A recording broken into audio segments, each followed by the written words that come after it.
Everyone starts celebrating, say whoop whoop, because Tim and Brooke are back on the show to talk about a fun membership that everyone can be a part of if they so choose, and you should. So welcome back, Tim and Brooke. Thanks for having me again. It's great, and finally got to bring Brooke along for the party. Yeah, there you go. finally, Absolutely. Brooke, TV appearance. So, yeah, the Golden Family Farm is really known for their CSA memberships. Now, if someone is watching right now and they have no idea what that is, can you just explain it just a little bit? Absolutely. It's an acronym that stands for Community Supported Agriculture.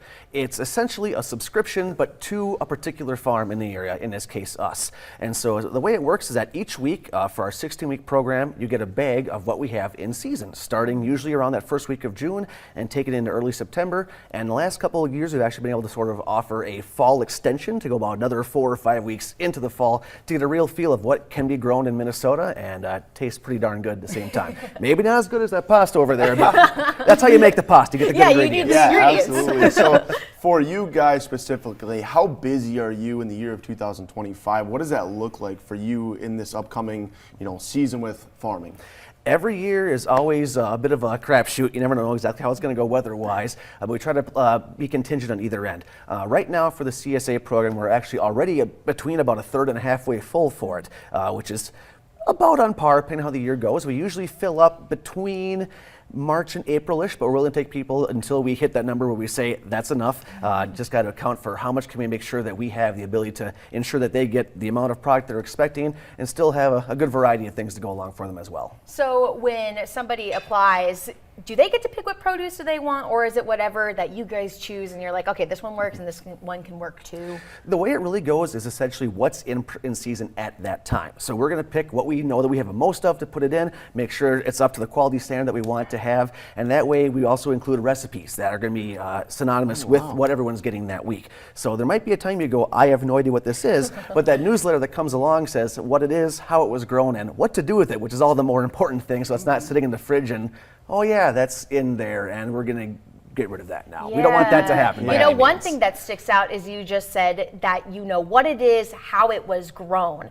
I think one of the most excellent parts about Golden Family Farm is that you can learn how things are grown. So why do you believe that it's so important, and what are the benefits, like maybe for somebody's health, from locally produce versus that ship stuff? Well, I'll start this off and let you finish here.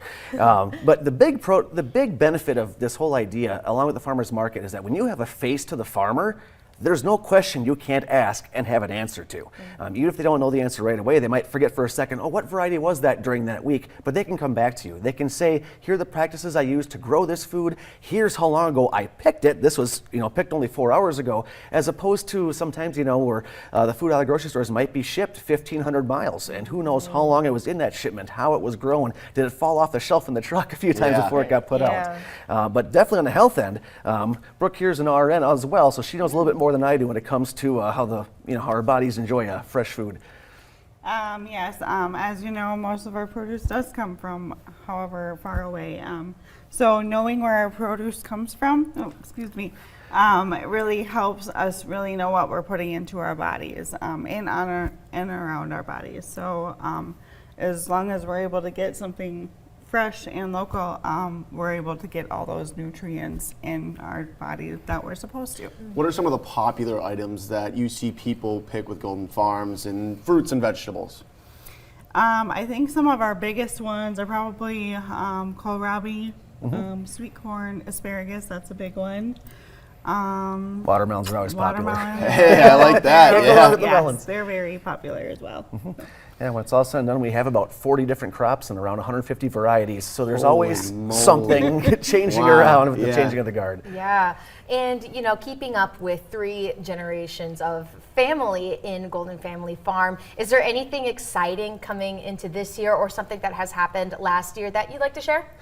Well, it's always fun when you have the little kids have ideas. Our youngest daughter, Mara, wanted to grow gourds last year. When I was going through the seed catalog, she saw a picture, and I said, no, why not? We'll grow these. And before we knew it, she made a few $100s the last couple of farmers markets, just sitting at their little table of gourds and just smiling at people and saying, hi, do you want to buy some gourds? It's hard to resist. I get it. Yeah. Sold. Now, if somebody wanted to be a part of the CSA membership, where should they go?